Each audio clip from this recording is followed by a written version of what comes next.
उत्तर प्रदेश के पूर्व मुख्यमंत्री और समाजवादी पार्टी के संस्थापक मुलायम सिंह यादव का 82 वर्ष की उम्र में निधन। राष्ट्रपति, उपराष्ट्रपति और प्रधानमंत्री समेत तमाम गणमान्य लोगों ने जताया शोक। पीएम मोदी ने मुलायम सिंह के निधन को देश के लिए बड़ी क्षति बताया।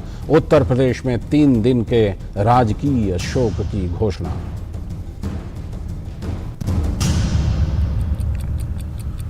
गुजरात दौरे के दूसरे दिन प्रधानमंत्री नरेंद्र मोदी ने आज भी दी राज्य को विकास की सौगातें। भरूच के आमोद में 8,200 करोड़ रुपए से अधिक लागत की विभिन्न परियोजनाओं का किया लोकार्पण और शिलान्यास। भरूच में विभिन्न परियोजनाओं का उद्घाटन। अहमदाबाद में मोदी शैक्षणिक संकुल के साथ ही पीएम जामनगर में विभिन्न परियोजनाओं का लोकार्पण और शिलान्यास करेंगे। आनंद में किया संबोधन। दिल्ली के कथित शराब घोटाले मामले में एक और गिरफ्तारी। सीबीआई ने अभिषेक बोयिनपल्ली को किया गिरफ्तार। बोयिनपल्ली दक्षिणी भारत के कुछ शराब कारोबारियों के लिए करता था काम। इस मामले में दिल्ली के उप मुख्यमंत्री मनीष सिसोदिया भी हैं आरोपी।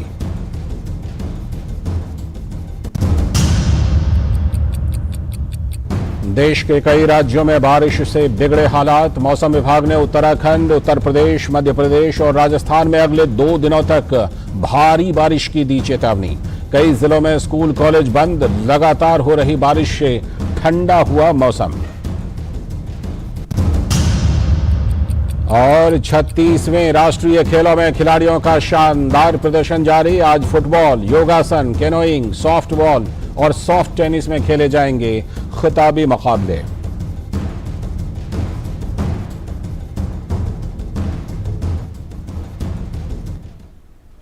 ये थी इस वक्त की हेडलाइंस। अब देखते हैं खबरों को विस्तार से। और आज हम सबसे पहले श्रद्धांजलि दे रहे हैं सपा के संस्थापक मुलायम सिंह यादव को। मुलायम सिंह यादव का निधन हो गया है, जिसे आप कह सकते हैं कि ये एक युग का अंत है। मुलायम सिंह यादव के राजनीतिक सफर को अगर देखें तो निश्चित रूप से ये एक युग का अंत है। नहीं रहे समाजवादी पार्टी के संरक्षक, देश के पूर्व रक्षा मंत्री और उत्तर प्रदेश के पूर्व मुख्यमंत्री मुलायम सिंह यादव। कल राजकीय सम्मान के साथ सैफई में उनका अंतिम संस्कार किया जाएगा। और राष्ट्रपति द्रौपदी मुर्मू ने मुलायम सिंह यादव को धरती पुत्र बताया, तो प्रधानमंत्री मोदी ने भी उनके निधन पर दुख व्यक्त किया है। प्रधानमंत्री मोदी ने खास तौर पर उनके लिए कहा है, मुलायम सिंह का जाना देश के लिए बहुत बड़ी क्षति है। साथ ही उन्होंने याद किया कि मुलायम सिंह का आशीर्वाद और सलाह के 2 शब्द आज भी हैं मेरी अमानत। प्रधानमंत्री मोदी ने खास तौर पर उनके लिए कहा। भारतीय राजनीति में समाजवादी विचारधारा को मुख्य धारा में पहचान दिलाने का श्रेय नेताजी मुलायम सिंह को है, अगर आप राजनीति को जानते हैं तो। लेकिन विचारधारा वाली एक पार्टी का एक परिवार में सिकुड़ जाने की परिणति भी उनके सामने एक चुनौती बनी। मुलायम सिंह यादव के जीवन के कुछ निर्णय काफी विवादास्पद भी रहे हैं, खासतौर पर राम जन्मभूमि से जुड़ा जो मसला था। अपनी सियासी सूझबूझ से उन्होंने कांग्रेस जैसी बड़ी पार्टी का उत्तर प्रदेश में राजनीतिक आधार छीन लिया। ये बड़ी कामयाबी उनकी राजनीति में कही जा सकती है। सत्ता के चक्रव्यूह में मुलायम सिंह के दांव हमेशा चर्चा में रहे, खासतौर पर अखाड़े की पटकनी देने वाली जो बात थी उनकी। अखाड़े वाली पटकनी उन्होंने सियासी मैदान में भी लगाई, लेकिन उनके रहते लोहिया के लोग एक क्षेत्र विशेष के लोगों तक ही सीमित रह गए। तो ये उनकी राजनीति की एक सीमा भी रही। और जैसा कि हमने आपको बताया कि प्रधानमंत्री नरेंद्र मोदी ने भी मुलायम सिंह यादव के निधन पर शोक व्यक्त किया है। उन्होंने मुलायम सिंह यादव के साथ अपनी कई तस्वीरों को साझा करते हुए ट्वीट किया है। और क्या कुछ उन्होंने खास तौर पर ट्वीट में कहा है, उन्होंने लिखा है, मुलायम सिंह यादव जी एक विलक्षण व्यक्तित्व के धनी थे। उन्हें एक विनम्र और जमीन से जुड़े हुए नेता के रूप में व्यापक रूप से सराहा गया, जो लोगों की समस्याओं के प्रति संवेदनशील थे। उन्होंने लगन से लोगों की सेवा की और लोकनायक जेपी और डॉक्टर लोहिया के आदर्शों को लोकप्रिय बनाने के लिए अपना जीवन समर्पित कर दिया। मुलायम सिंह यादव जी ने उत्तर प्रदेश और राष्ट्रीय राजनीति में अपनी अलग पहचान बनाई। वह आपातकाल के दौरान लोकतंत्र के एक प्रमुख सैनिक थे। रक्षा मंत्री के रूप में उन्होंने एक मजबूत भारत बनाने के लिए काम किया। उनके संसदीय वार्तालाप व्यवहारिक थे और राष्ट्रीय हित को आगे बढ़ाने पर जोर देते थे। जब हमने अपने अपने राज्यों के मुख्यमंत्रियों के रूप में काम किया, तब मुलायम सिंह यादव जी के साथ मेरी कई बार बातचीत हुई। हमारी घनिष्ठता जारी रही और मैं हमेशा उनके विचारों को सुनने के लिए उत्सुक रहता था। उनके निधन से मुझे बहुत पीड़ा हुई है। उनके परिवार और लाखों समर्थकों के प्रति संवेदनाएं। ओम शांति। तो प्रधानमंत्री ने यह ट्विटर पर लिखा। और इतना ही नहीं, प्रधानमंत्री जो गुजरात के दौरे पर हैं, उन्होंने मुलायम सिंह यादव को के प्रति श्रद्धांजलि देने के लिए कुछ बातें भी कही हैं। आइए हम उसे भी सुनते हैं। यादव जी, उनका जाना देश के लिए एक बहुत बड़ी क्षति है। जब भी मौका मिला उनके आशीर्वाद मिलते रहे। मैं आज आदरणीय मुलायम सिंह जी को गुजरात की इस धरती से, मां नर्मदा के तट से उनको आदरपूर्वक भावभीनी श्रद्धांजलि देता हूं। मैं ईश्वर से प्रार्थना करता हूं कि उनके परिवार, उनके समर्थकों को ये दुख सहने की शक्ति दे। तो प्रधानमंत्री की मुलायम सिंह यादव के प्रति ये श्रद्धांजलि। और चंद्रशेखर हमारे संवाददाता जुड़ चुके हैं इस खबर पर और ज़्यादा जानकारी देने के लिए। चंद्रशेखर, पहले तो यही बताइए, उनका गुरुग्राम के अस्पताल में मुलायम सिंह यादव का निधन हुआ है। इसके आगे के कार्यक्रमों के बारे में कुछ जानकारी मिल पाई है, पार्थिव शरीर के दर्शन के लिए और अंतिम संस्कार के बारे में? चंद्रशेखर,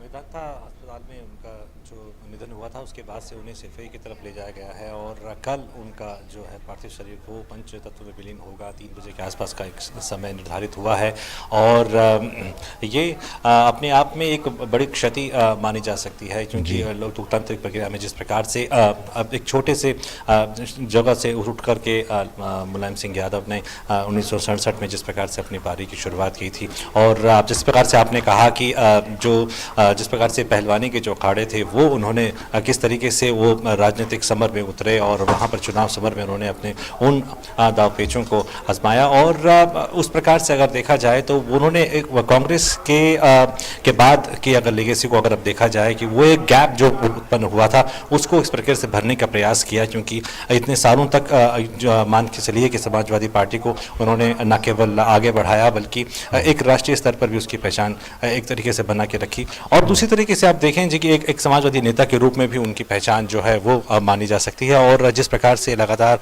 उन्हें बड़े नेता जो हैं वो श्रद्धांजलि दे रहे हैं, उससे लगाया जा सकता है कि उनका कद कितना बड़ा इस राजनीति में हो गया था। और निश्चित तौर पर लगातार जो श्रद्धांजलि देने का जो सिलसिला है वो चलता रहेगा और कल 3 बजे के आसपास उनके जो शरीर है उसको पंचतत्व में विलीन कर दिया जाएगा।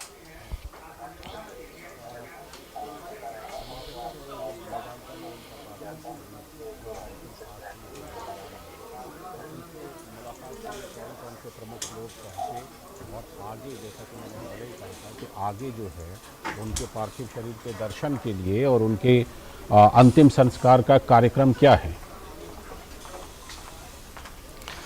देखिए, कल मैंने आपको बताया कि कल सिफई में 3 बजे के आसपास उनके जो अंतिम संस्कार किया जाएगा। उससे पहले पार्थिव शरीर को जितने भी उनके जो समर्थक हैं या फिर जो बड़े नेता हैं या फिर पारिवारिक लोग हैं उनको श्रद्धांजलि देने के लिए रखा जाएगा सिफई में और उसके बाद उनको उनका जो अंतिम संस्कार की प्रक्रिया है जो वो पूरी की जाएगी।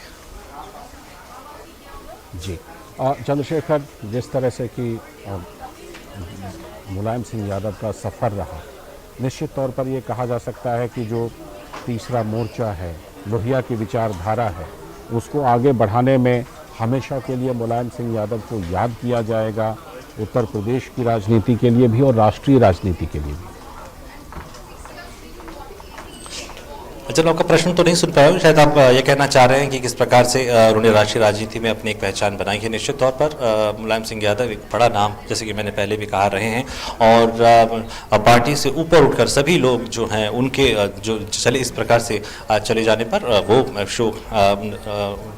शोक इस पे जता रहे हैं। और जहां तक उनके प्रश्न की बात है कि किस प्रकार से कितना बड़ा उनका करियर रहा है, 8 बार वो विधायक रहे, 7 बार वो सांसद भी रहे, वर्तमान में भी वो सांसद थे, तो ये एक राजनीतिक ज़मीन जो उन्होंने तैयार की थी और प्रकार से एक क्षेत्रीय दल स्तर पर भी किस प्रकार से पार्टी जो है उसको खड़ा किया जा सकता है और एकजुट करके पार्टी को न सिर्फ आगे बढ़ाया जा सकता है बल्कि सत्ता भी हासिल की जा सकती है। इस प्रकार से एक रोल मॉडल के रूप में भी उनको देखा जा सकता है। वहाँ के जो सिफाई के जो नागरिक होंगे या फिर उत्तर प्रदेश के जो लोग होंगे या समाजवादी पार्टी के जो अन्य जो नेता वहाँ पर उत्पन्न होंगे, वो उनको एक रोल मॉडल के रूप में ले सकते हैं। और जैसे कि आपने बताया कि पहले आपने कहा भी कि उनकी छवि जो थी वो एक प्रकार के राजनेता के रूप में भी थी कि वो सभी प्रकार की जो राजनीतिक गुण हैं वो उनमें विद्यमान रहे हैं। जिस प्रकार से राजनीतिक की बात हो उसको लेकर के भी, और जिस प्रकार से एकजुट होकर के पार्टी को आगे बढ़ाने की जो क्रिया हो वो उसको भी वो निश्चित तौर पर निभाते रहे हैं।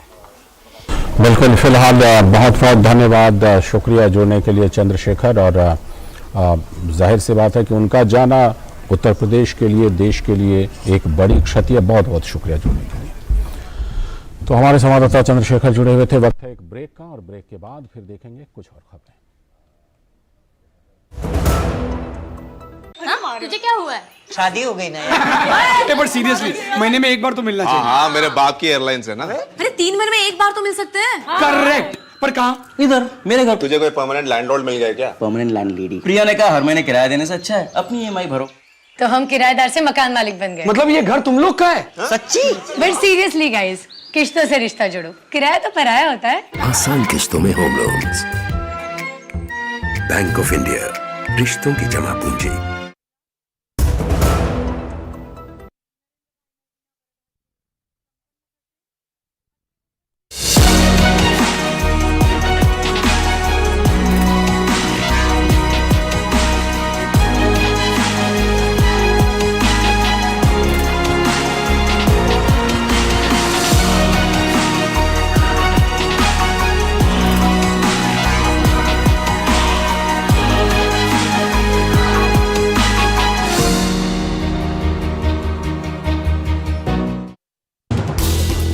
हर दिन हर पल बनती खबरें, बदलती दुनिया, हम लेकर आते हैं आपके लिए बड़ी खबरें, संपूर्ण कवरेज, ताकि आप रहें खबरों के बीच हमारे साथ। मिड डे प्राइम हिंदी सोमवार से शुक्रवार दोपहर 1 बजे सिर्फ डीडी न्यूज पर।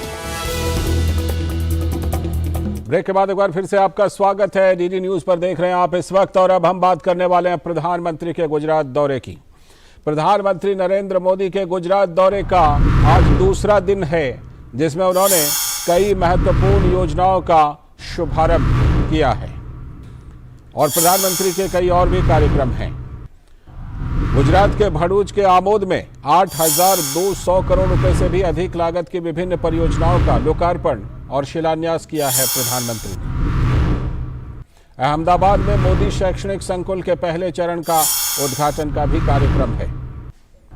तो वहीं गुजरात के ही जामनगर में 1,460 करोड़ रुपए से भी अधिक लागत की परियोजनाओं का लोकार्पण और शिलान्यास का कार्यक्रम है। प्रधानमंत्री ने खास तौर पर गुजरात में कहा है कि गुजरात के लोगों ने 2 दशक से उनके काम पर भरोसा जताया है, जाति पर नहीं। ये बात इसलिए भी उठी है क्योंकि गुजरात में आम आदमी पार्टी के प्रमुख गोपाल इटालिया का एक वीडियो वायरल हुआ है, और इसी बारे में अभी संबित पात्रा भी प्रेस कॉन्फ्रेंस कर रहे थे। वीडियो में आपका राज्य प्रमुख पीएम मोदी के लिए अपमानजनक शब्दों का इस्तेमाल करता दिख रहा है। आपके गुजरात प्रमुख ने प्रधानमंत्री मोदी को कहा नीच और उनकी जाति को गाली दी है, ऐसा वायरल वीडियो में दिखाया जा रहा है। आप नेता द्वारा पीएम को नीच बताने पर गुजरात में लोगों ने नाराजगी जताई है। प्रधानमंत्री नरेंद्र मोदी की आम और साधारण पृष्ठभूमि पर पहले भी कुछ राजनेता कर चुके हैं अपमानजनक टिप्पणी। तो सवाल उठता है कि क्या प्रधानमंत्री नरेंद्र मोदी की साधारण और आम पृष्ठभूमि कुछ नेताओं को रास नहीं आ रही है? इस पर हम करेंगे चर्चा, लेकिन पहले कुछ और खबरें देख लेते हैं प्रधानमंत्री की यात्रा से जुड़ी हुई। प्रधानमंत्री नरेंद्र मोदी ने भरूच के आमोद में 8,200 करोड़ रुपए से भी अधिक लागत की विभिन्न परियोजनाओं का लोकार्पण और शिलान्यास किया। उन्होंने दहेज में रसायन क्षेत्र से संबंधित 4 परियोजनाओं का लोकार्पण किया, जिसमें विद्युत संयंत्र के साथ कास्टिक सोडा संयंत्र, विस्तारित कास्टिक सोडा संयंत्र, क्लोरोमेथेन के निर्माण की परियोजना, हाइड्राजीन हाइड्रेट संयंत्र शामिल हैं।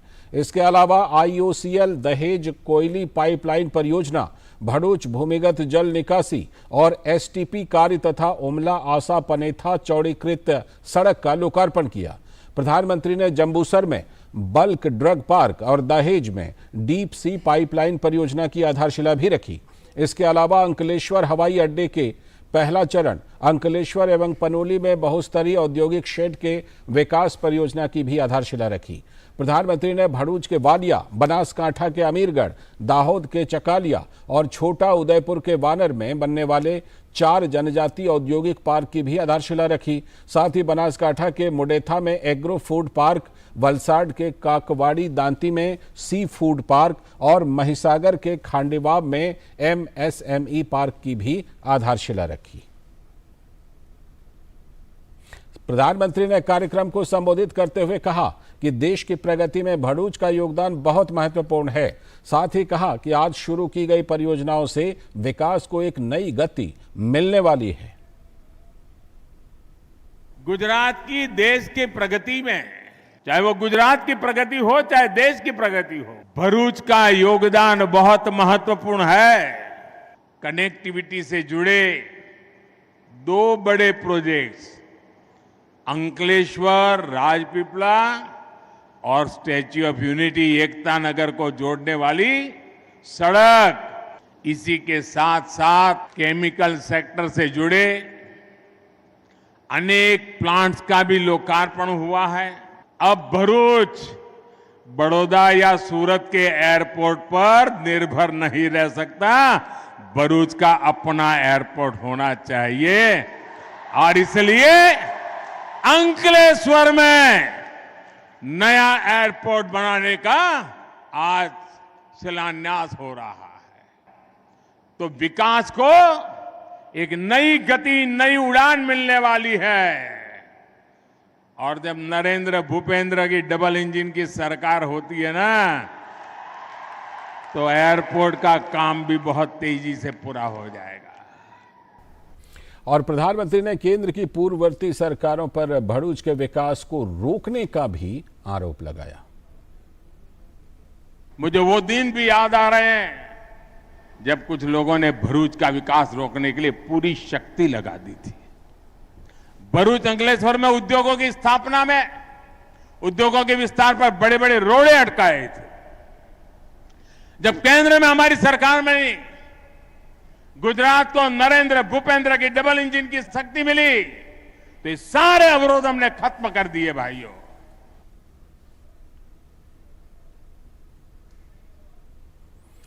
तो प्रधानमंत्री ने यह खास संबोधन दिया। और प्रधानमंत्री की जो गुजरात यात्रा है उस पर हमारे साथ खास चर्चा के लिए हमारे साथ विशेषज्ञ मेहमान वरिष्ठ पत्रकार शेखर अय्यर जी जुड़ चुके हैं। शेखर जी, गुजरात दौरे का प्रधानमंत्री का ये दौरा, आपने कई उस जो हमने भी बताई कि क्या कुछ गुजरात को सौगातें मिली हैं। नरेंद्र और भूपेंद्र की जो डबल इंजन की सरकार है, जो प्रधानमंत्री ने जिक्र किया, वो गुजरात में गति दे रहा है, विकास को रफ्तार दे रहा है। कितनी महत्वपूर्ण, खासतौर पर उन इलाकों के लिए जिन इलाकों में, भरूच के इलाकों में प्रधानमंत्री ने कई परियोजनाओं का शुभारंभ किया है। बिल्कुल लालचंद जी, ये देखिए लगातार आप देख रहे हैं कि जहां भी प्रधानमंत्री गुजरात में संबोधित कर रहे हैं, बात एक ही है, वो है विकास। और जो विकास पिछले 8 साल, मतलब पिछले 8 सालों से, जब से वो गुजरात छोड़ के प्रधानमंत्री बने, तब से भी और उससे आगे भी जितने कार्यक्रम थे, कितने प्रोजेक्ट्स थे, सबका नजर रखते हुए पीएम ने आज कई प्रोजेक्ट्स की लोकार्पण किया है। शिलान्यास भी रखा है, लेकिन लोकार्पण किया है। इसका मतलब है कि गुजरात में जो एजेंडा है, जो इलेक्शन, क्योंकि अभी चुनाव आ रहा है, इलेक्शन में एजेंडा एक ही एजेंडा है, वो है विकास। और प्रधानमंत्री एक प्रकार से अपने रिपोर्ट कार्ड रख रहे हैं कि वो प्रधानमंत्री बनने के बाद भी किस तरह उन्होंने गुजरात को मदद किया है, जो अटकलें पहले थी वो कैसे हटाए गए, जैसे अभी अंकलेश्वर एयरपोर्ट के लिए बता रहे थे, और अभी कुछ देर पहले जब वो संबोधित कर रहे थे लोक विश्वास लेने के लिए, एक जो मीटिंग अभी हुआ पार्टी की तरफ से, वहां भी यही बात आई कि बार बार ये कहा जा रहा है कि भाई गुजरात में कितना मतलब क्या काम हुआ है, क्या नहीं हुआ है, क्या दिक्कतें रही है, ये सारे चीजों को देखिए। जब मोदी जैसे व्यक्ति को प्रधानमंत्री बन जाते तब उनके सामने तो सारे देश की बात है, फिर भी गुजरात को लेकर जो बातें रही है, जो गुजरात के जो प्रोजेक्ट्स रही है, क्योंकि इस चुनाव में भी जो बात एक ही आती है और गुजरात लोगों के सामने एक ही बात है कि इस विकास की जो तेजी से जो चीजें चल रही है, इसको आगे और कौन बढ़ाएगा। आज की हालत जो अगर राजनीतिक हालत वहां देखेंगे तो बड़ी कोशिश हो रही है आम आदमी पार्टी की तरफ से, वो एक मेजर ऑपोजिशन चैलेंज के रूप में वो करेंगे बीजेपी को जी। और कांग्रेस की तो हालत हम सब जानते हैं कि क्या हालत है गुजरात में, लेकिन फिर भी देखिए बात इसी पर आती है, क्योंकि बार बार केजरीवाल जी जो मॉडल लेके गुजरात गए हुए हैं, गुजरात पे जिस तरह कैंपेन कर रहे हैं, क्या उस मॉडल को लोग स्वीकार करेंगे जब उनके सामने ऑलरेडी एक मॉडल है, जो मॉडल मोदी जी के नेतृत्व में, जब मोदी जी मुख्यमंत्री रहे 13 साल, उसके बाद भी पिछले 8 साल में कई प्रोजेक्ट्स जो खुले हुए, जो बात की जा रही है, देखिए सूरत को तो माना जाता है एक बड़ा टेक्सटाइल का ये सेंटर है, लेकिन आज की जो भरूच और बाकी सब से एक प्रकार से ये फार्मा इंडस्ट्री का बड़ा डेवलपमेंट हुआ है, केमिकल इंडस्ट्री का डेवलपमेंट हुआ है, और आज हम ये भी कह सकते हैं अगर 25% की जो औषधि जो तैयार होती है, जो ड्रग्स मैन्युफैक्चर होते हैं, वो गुजरात से होते हैं, गुजरात से एक्सपोर्ट भी होते हैं जी, बिल्कुल। तो इसका मतलब है वहां के जो नैरेटिव है, पॉलिटिकल नैरेटिव जो है, वहां पे एक डेवलपमेंट एजेंडा पर ही बात हो रही है। बिल्कुल, डेवलपमेंट पर बात हो रही है शेखर जी, डेवलपमेंट पर बात हो रही है और राजनीति पर भी हम बात करेंगे, और खास तौर पर एक बड़ा ही गर्मा गर्म मुद्दा आया है जिस पर अभी बीजेपी ने प्रेस कॉन्फ्रेंस भी किया है, लेकिन उससे पहले एक और चर्चा कर लेना चाहते हैं कि प्रधानमंत्री ने अपने संबोधन में ये बात भी कही, उदाहरण भी दिया सरदार सरोवर बांध का, कि बात सिर्फ राजनीतिक पार्टियों की नहीं है, बात यह है कि एक ऐसी जमात है जो विकास को भटकाने, विकास को लटकाने का काम करती है, उस पर भी प्रधानमंत्री ने हमला बोला है। और जिस तरह से ये एक जमात रही है जो कहीं ना कहीं किसी दूसरे के हाथों खेलती रही है, उस पर भी प्रधानमंत्री संदेश देना चाहते हैं कि नए भारत में ये लटकाने भटकाने का काम नहीं चलेगा। बिल्कुल लालचंद जी, हम सब जानते हैं प्राइम मिनिस्टर की इशारा किस पर है जी। जब नर्मदा का मतलब बड़ा प्रोजेक्ट जब कल्पना की गई थी, उस समय आप जानते हैं किस तरह एनजीओ के नाम पे बड़े विरोध हुआ, और इस विरोध के पीछे जो हमारे जो नहीं चाहते देश की प्रगति, खास करके जो वेस्टर्न कंट्रीज में जो लोग हैं वहां के, मैं नहीं कह सकता उनकी सरकार है कि नहीं, लेकिन वहां के जितने नॉन स्टेट एक्टर्स हैं वो सब एनजीओ के नाम पे कुछ ना कुछ कारण देकर यहाँ पे जितने इसकी ऑब्जेक्शन कर सकते हैं, कभी पर्यावरण के नाम पे, कभी रिहेबिलिटेशन के नाम पे, ये सारे चीजों को क्रॉस करके आज पानी पहुंचा है उन इलाकों में जहां पे पानी की बहुत जरूरत थी। बहुत समय लगा ये, केवल आप देख लीजिए डैम का हाइट बढ़ाने में कितनी बड़ी बात चली, और प्रधानमंत्री यहाँ आने के बाद, दिल्ली आने के बाद प्रधान यहाँ खुद मतलब ये बनेगा, पहली तो परमिशन उन्होंने दिया हाइट बढ़ाने की, मतलब मोदी जी को जो चीजें वो मुख्यमंत्री के रूप में जो प्रपोजल भेजे, उनको प्रधानमंत्री यहाँ आने के बाद क्लियर करना पड़ा। इसका मतलब राजनीतिक कारण से कहीं ना कहीं जिस तरह हडल्स क्रिएट किए गए, बिल्कुल बड़े इंपॉर्टेंट प्रोजेक्ट, देखिए आज कोई नहीं कह सकता कि नर्मदा की प्रोजेक्ट की वजह से लोगों को फायदा हुआ है, पानी पहुंचा है, पीने का पानी, खास करके पीने का पानी। हम सब जानते हैं 20-25 साल पहले गुजरात में पीने पानी को लेकर बहुत बड़ी मतलब संकट थी, जिस संकट को लेकर हम सब जानते हैं, फिर भी एनजीओ के नाम पे कितने आंदोलन चला रहे थे, कभी मीडिया में, कभी बाहर में, ये लोग विदेश में जाके भी प्रचार कर रहे थे प्रोजेक्ट के खिलाफ। लौटता हूं आपके पास शेखर जी, हमारे साथ हमारे सलाहकार संपादक विनोद मिश्र जी भी इस पर चर्चा करने के लिए न्यूज रूम से जुड़ चुके हैं। विनोद जी, अभी कुछ देर पहले बीजेपी ने प्रेस कॉन्फ्रेंस किया और संबित पात्रा ने वायरल वीडियो का हवाला दिया, जिसके हवाले से हम भी खबर चला रहे हैं कि वहां पर आम आदमी पार्टी के जो गुजरात के प्रमुख हैं, उन्होंने वायरल वीडियो में प्रधानमंत्री के लिए, उनकी जाति के लिए, देश के लोगों के लिए, सबके लिए अपमानजनक शब्दों का इस्तेमाल किया है। क्या कुछ उस वीडियो में और बातें हैं विनोद जी? लाल जी देखिए कि सबसे बड़ी बात है कि आज जो बीजेपी की तरफ से इस पे रिएक्शन आया है, ये कल से सोशल मीडिया में आप देखें कि गुजरात के लोगों ने भी काफ़ी तीखी प्रतिक्रिया की है। एक तरफ से आप ये देखें कि ये एक नफरती सोच है। ये नफरती सोच जो है, जब आप प्राइम मिनिस्टर के मोदी के उस 22 साल के जो गुजरात का आप कह सकते हैं कि जो उनका एक रिलेशन है गुजरात के डेवलपमेंट से लेके हर चीज़ों में आप हर देखेंगे, हर जगह आप देखेंगे, पूरे गुजरात आप घुमाएं, आपको कोई ना कोई एक छाप प्राइम मिनिस्टर नरेंद्र मोदी का दिखेगा, आपको उसमें मुख्यमंत्री रहते हुए या उनके ये 8 साल के प्राइम मिनिस्टर रहते हुए। तो सवाल ये है कि एक इससे पहले ठीक 2017 की बात आपको करें, थोड़ा सा बैकग्राउंड में चले जाए, तो यही नीच शब्द का जो है इस्तेमाल मणिशंकर अय्यर ने किया था। और उन्होंने एक तरह से ये कहते हुए, जब वो एक एएनआई को, शायद मुझे लगता है कि एएनआई से ही एक इंटरव्यू देते हुए उन्होंने कहा कि ये बहुत ही नीच आदमी है। तो आप देखिए गुजरात में उसका क्या रिएक्शन हुआ। बिल्कुल। तो सवाल ये है कि आखिर ये नफरती सोच क्यों है? राजनीति एक प्रतिद्वंदिता जो है, आज अभी आप देखिए मुलायम सिंह के जाने के बाद प्राइम मिनिस्टर ने किस तरह से अपना दुख व्यक्त किया है। उन्होंने किस तरह से उनको श्रद्धांजलि देते हुए कहा है कि उनके आशीर्वाद जो है उनके लिए अभी भी थाती है, उनकी सलाह को उन्होंने अपनी थाती माना है, उनको अपना धरोहर माना है। ये राजनीति है, ये एक स्वस्थ राजनीति की एक परंपरा है।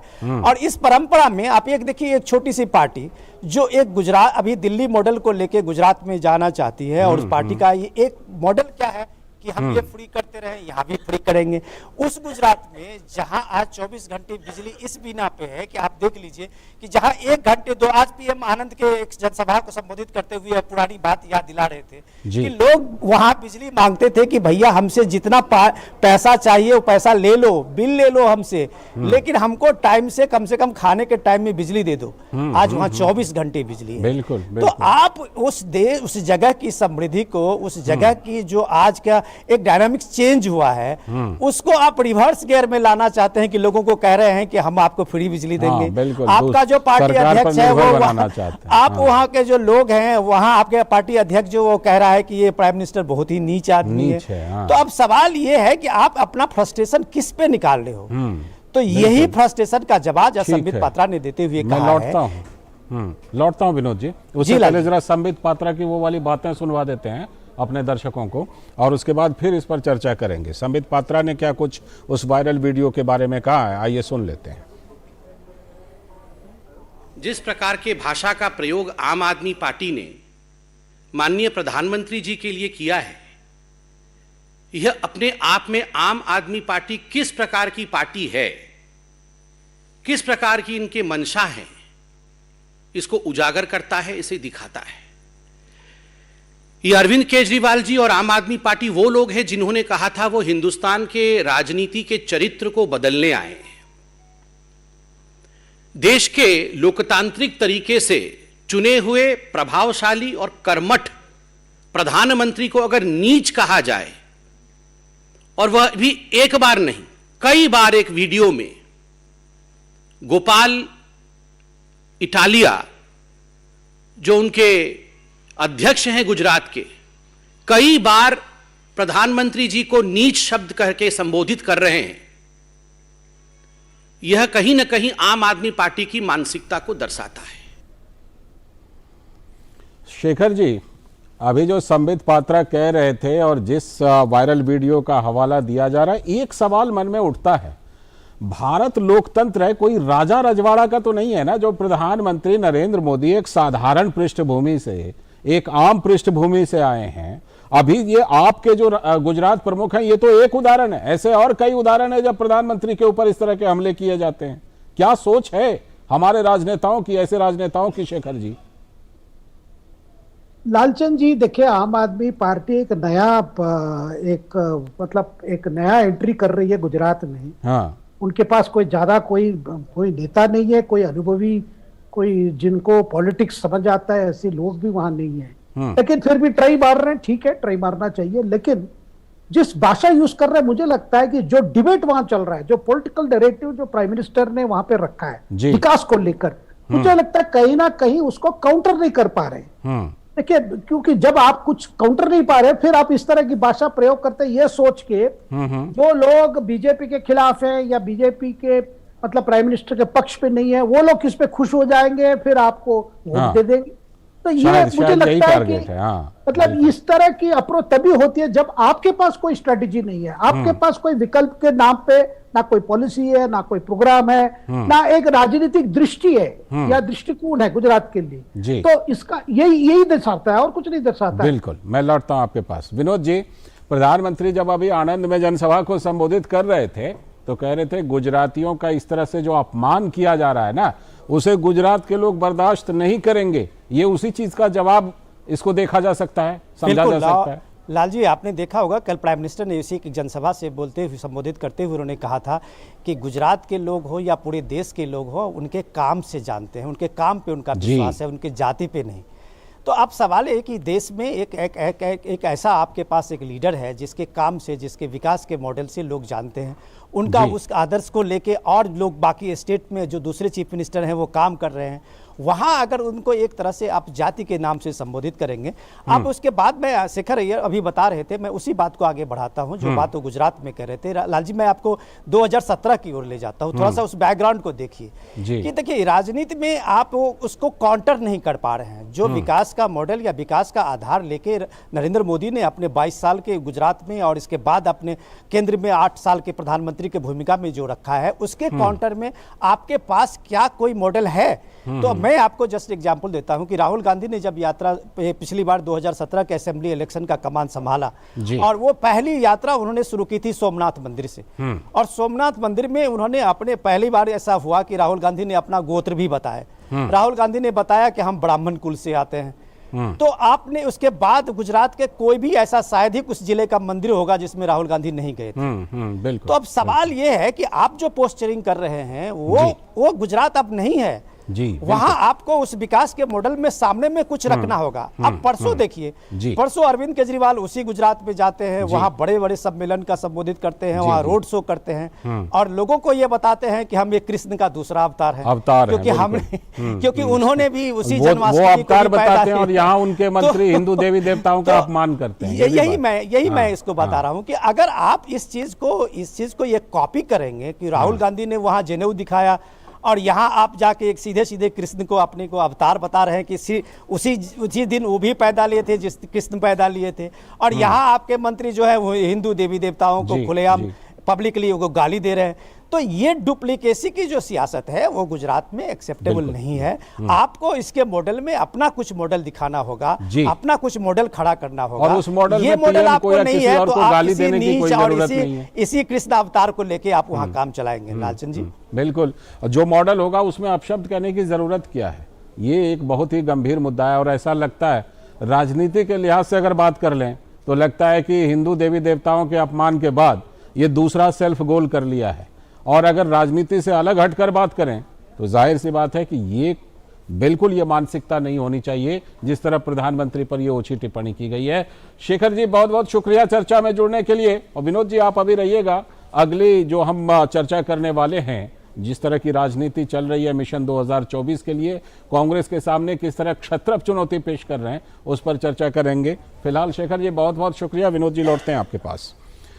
वक्त है एक ब्रेक का, और ब्रेक के बाद हम वही चर्चा करेंगे जो अभी हम कह रहे थे कि किस तरह से क्षेत्रीय पार्टियां कांग्रेस के सामने चुनौती, राष्ट्रीय स्तर पर चुनौती पेश करने की कोशिश कर रही हैं। देखते रहिए इस वक्त। हमारा देश भारत आजादी का अमृत महोत्सव मना रहा है। आइए हम इस महोत्सव में भाग लें। मैं एक वकील हूँ। हमारा जीवन देश के नागरिकों को इंसाफ और न्याय दिलवाने में बीतता है, पर अब हम उन्हें न्याय दिलवाना चाहते हैं जिन्हें न्याय नहीं मिल पाता। मैं बात कर रहा हूँ उन सड़क पर रहते हुए बच्चों की जिन्हें आपने कई बार देखा होगा। कोई बच्चा दिव्यांग होता है, कोई बाल मजदूर, कोई परिवार से बिछड़ा। जब भी हम ऐसे किसी बच्चे को सड़क पर देखें तो ये हम सभी का देश के प्रति कर्तव्य है कि हम NCPCR के सिटीजन पोर्टल पर सूचना दें। सड़क पर रह रहे बच्चों की मदद हम व्यक्तिगत क्षमता में, प्रोफेशनल के रूप में या किसी संगठन के माध्यम से भी कर सकते हैं। व्यक्तिगत रूप से प्रोफेशनल सेवा देने के लिए आप NCPCR के बाल स्वराज पोर्टल पर जाकर खुद को व्यक्तिगत सेवाओं के लिए, जैसे लीगल सेवा, मेडिकल सेवा, शिक्षा देने की सेवा आदि प्रदान करने के लिए रजिस्टर करें।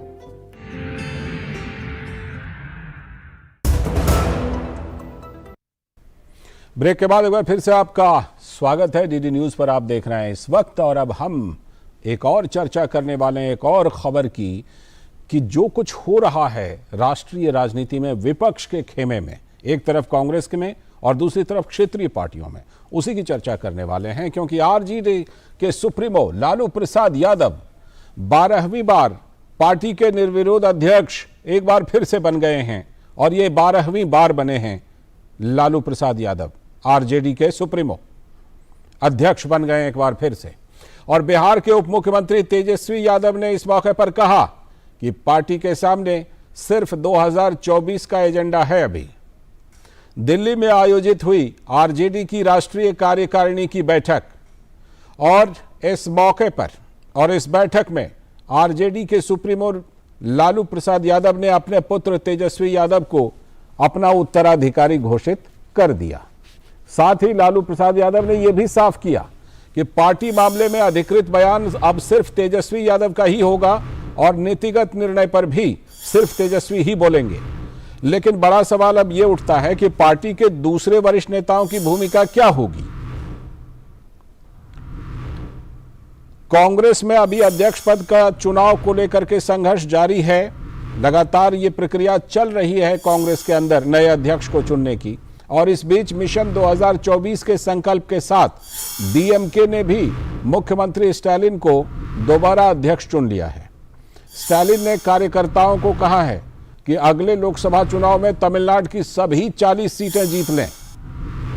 ये तो एक राज्य एक क्षत्रप की बात हुई। फिर दूसरे क्षत्रप की बात करते हैं। तेलंगाना के सीएम केसीआर ने भी राष्ट्रीय पार्टी बना ली और अपनी महत्वाकांक्षा को जाहिर कर दिया है। ममता बनर्जी के बारे में तो हम सभी जानते ही हैं कि राष्ट्रीय राजनीति में सक्रिय होने की पहल राष्ट्रपति चुनाव से पहले ही कर चुकी हैं। एक और बात कर लेते हैं। बिहार में भी महागठबंधन की सियासत में आरोप प्रत्यारोप का दौर जारी है।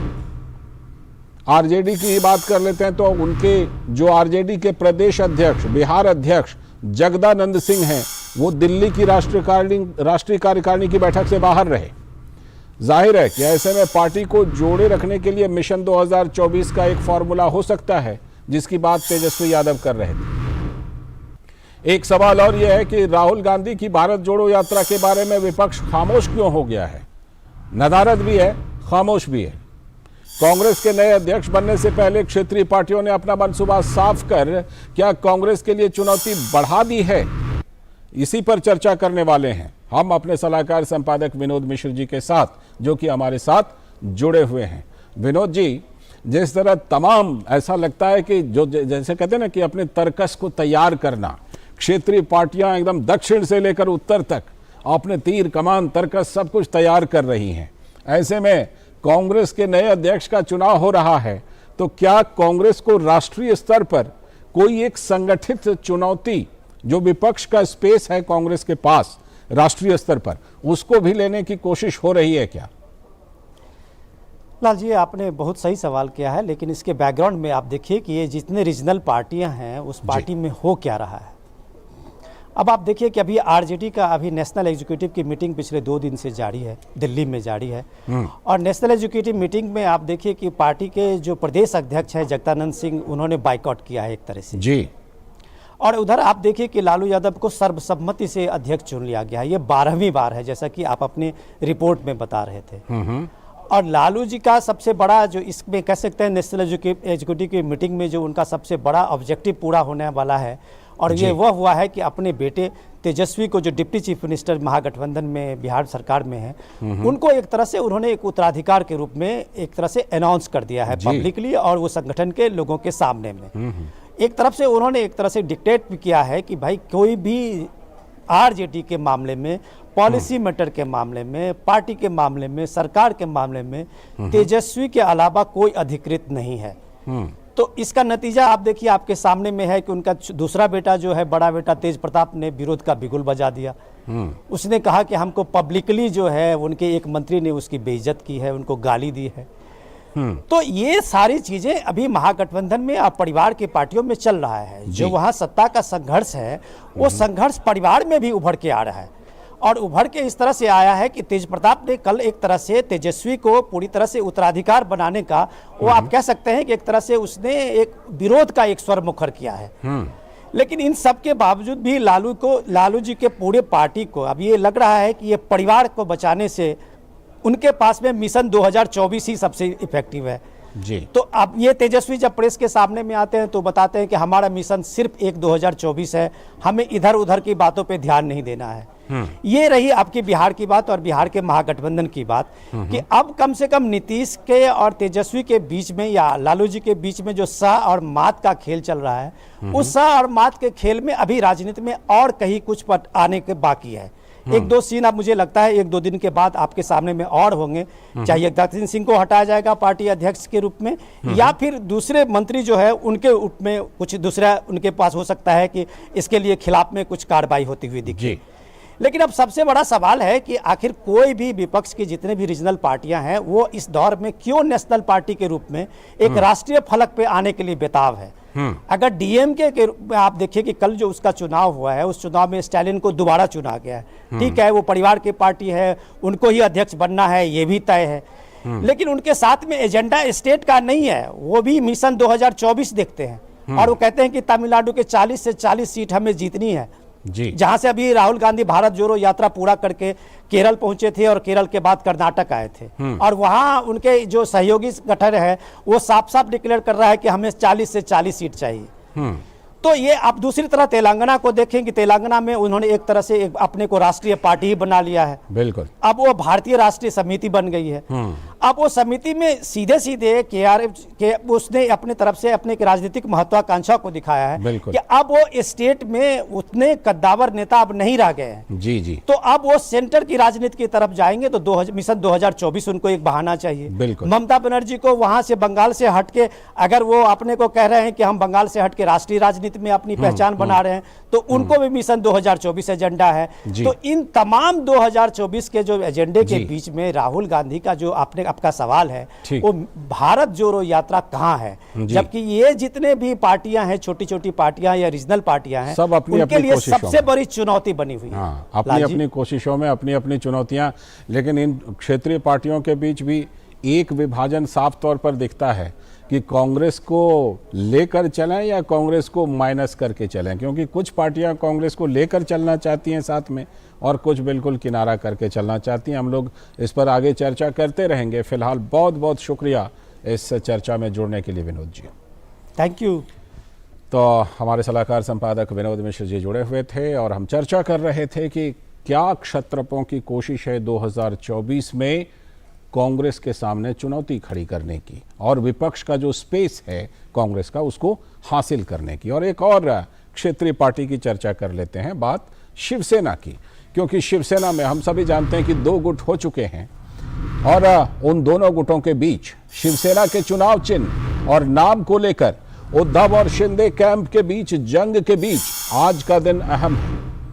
और ये इसलिए है क्योंकि एकनाथ शिंदे गुट चुनाव आयोग के पास आज अपनी पसंद के 3 नाम और चिन्ह सौंप रहा है। उद्धव गुट ऐसा कर चुका है। चुनाव आयोग ने शिंदे और उद्धव कैंप को 10 अक्टूबर यानी आज तक ही अपनी पार्टी के लिए नाम और चिन्ह चुनने का वक्त दिया था।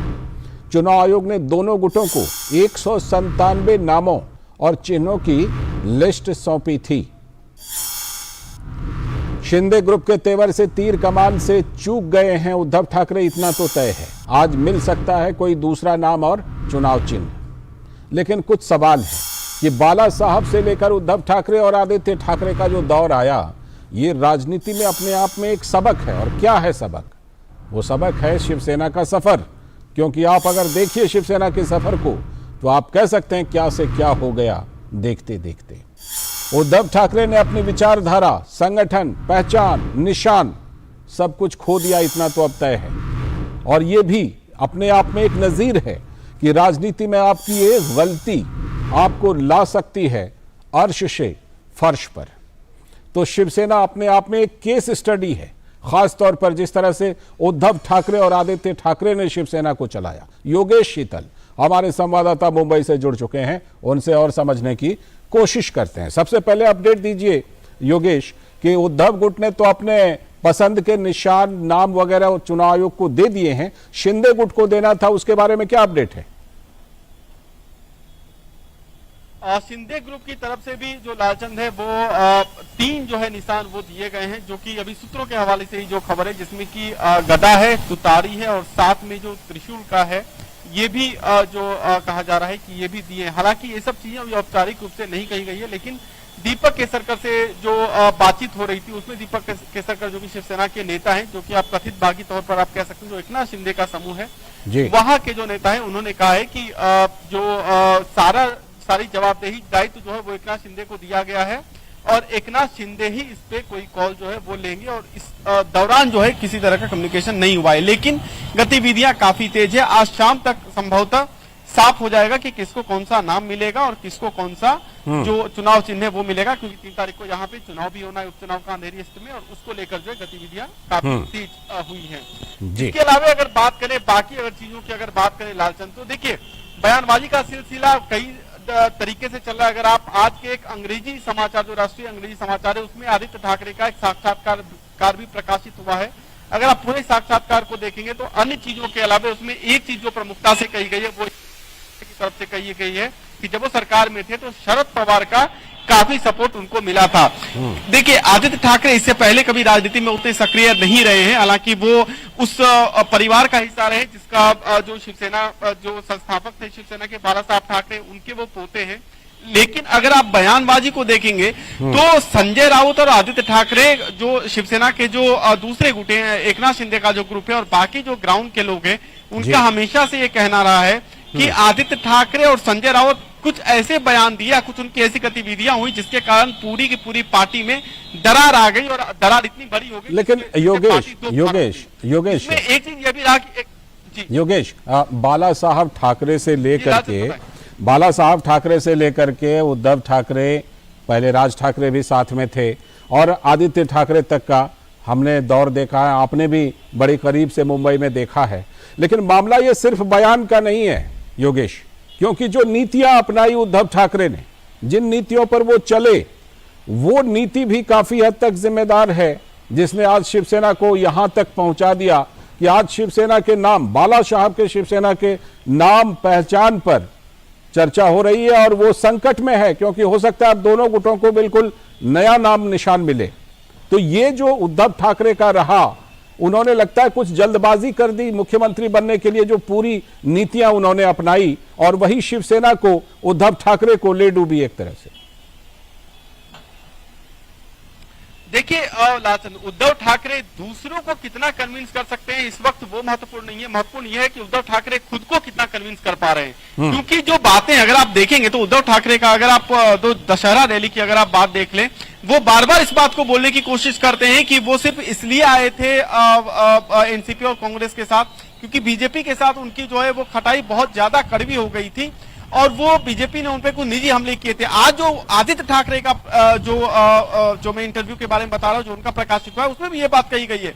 लेकिन आप कई अन्य मुद्दों पे अगर देखेंगे तो शिवसेना की तरफ से ऐसा कोई भी नेता नहीं कहता है। उद्धव ठाकरे के गुट की अगर मैं बात करूं तो उनकी तरफ से किसी को बीजेपी से ऐसी शिकायत नहीं है जो उद्धव ठाकरे बोल रहे।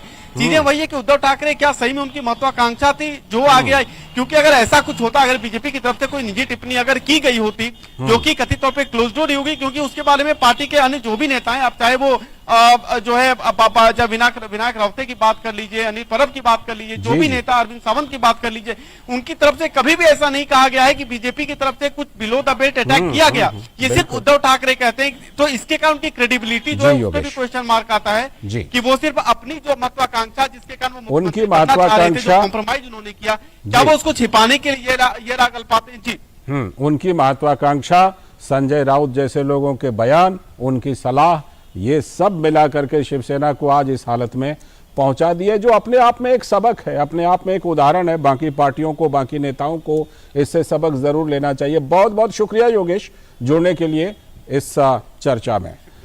तो इसी के साथ आज के इस वक्त में इतना ही, लेकिन कल फिर इसी वक्त हम लेकर हाजिर होंगे। इस वक्त फिलहाल पूरी टीम को दीजिए अनुमति, लेकिन डीडी न्यूज पर खबरों और कार्यक्रमों का सिलसिला लगातार जारी है। नमस्कार।